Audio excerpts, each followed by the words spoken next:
everyone, my name is Nadia. Good evening.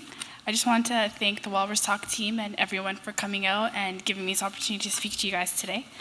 I'm 23 years old and I'm here from Edmonton, Alberta. I was born in Toronto, but I'm raised here in Alberta. I want to talk about how we can empower future leaders. And my work right now, I'm a youth program developer with Somali Canadian women and children, and work with a lot of newcomer youth. And the kids that I see come through with a lot of potential in terms of one of my clients, she is in love with fashion. And culturally, it's not accepted, kind of. She has to go to school to be a doctor or engineer. Our parents usually don't give us the opportunity to grow, and it's because of the culture shock when they came here. My parents came here in the 1980s. They came before the Civil War happened in Somalia. They came here for education, but my own parents faced some difficulties, culture shock being one of them. When my mom first saw the snow, she was like, "Why are the clouds falling?" She was an ESL student. She went to high school in Toronto, and in our culture, eye contact is something you don't give to those that are older than you, people of power. You're not supposed to look them in the eye. So her ESL teacher one day was really upset with her and said, "Yo, why don't you look at me in the eyes?" And my mom explained to her that in our culture, we don't look people in the eyes. So that's an example of kind of a culture clash that happens here. The question that I was thinking to talk about is, what do we need to empower our youth? And the two main things that I think is equal opportunity. So a lot of kids that are in high school that I work with, the education system is kind of failing them, and that's what kind of empowered me to be a teacher. I'm not there yet, but I took a break to work in the community and see how it really is. And one of my clients, a lot of them, would tell me that their teachers don't give them the word, like, they don't believe in them. Some teachers would tell them that you won't make it to university, might as well take another year and upgrade. I have 3 students right now who want to apply to school, and that's what I do. We go through the requirements.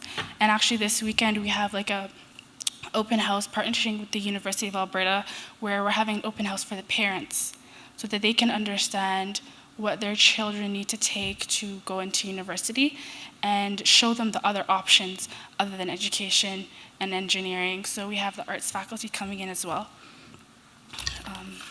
Sorry, this is the first time I'm speaking to a large crowd, so I'm a bit nervous, if you can't tell.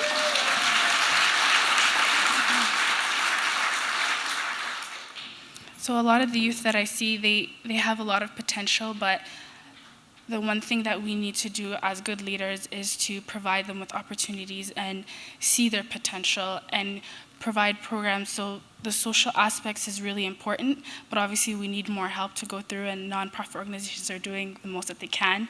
But I think we really need to reach out and kind of have an understanding of that we're all human, and that a newcomer youth is the same as a Canadian-born youth. And it was kind of hard for me to transition, me being a Canadian-born youth and having newcomer youth. We really, growing up, we didn't mix with each other because we didn't understand each other. But now when I work in the community, I'm understanding that we need to come back to the level of compassion and know that we're all the same people. Where's the timer? Okay, we're good.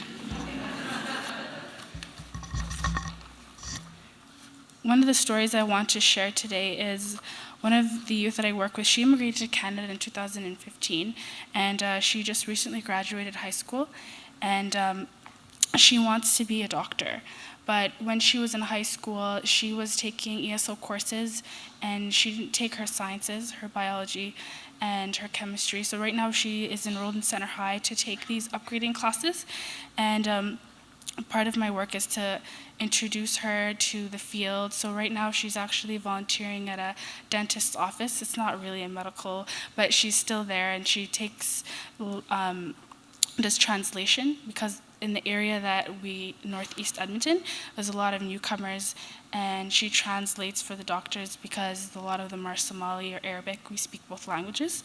So now she kind of understands how the field works, and it brings her closer, and her mom is kind of, liking it more now because she wanted her to be an engineer, but she's not really good with math, but this still works.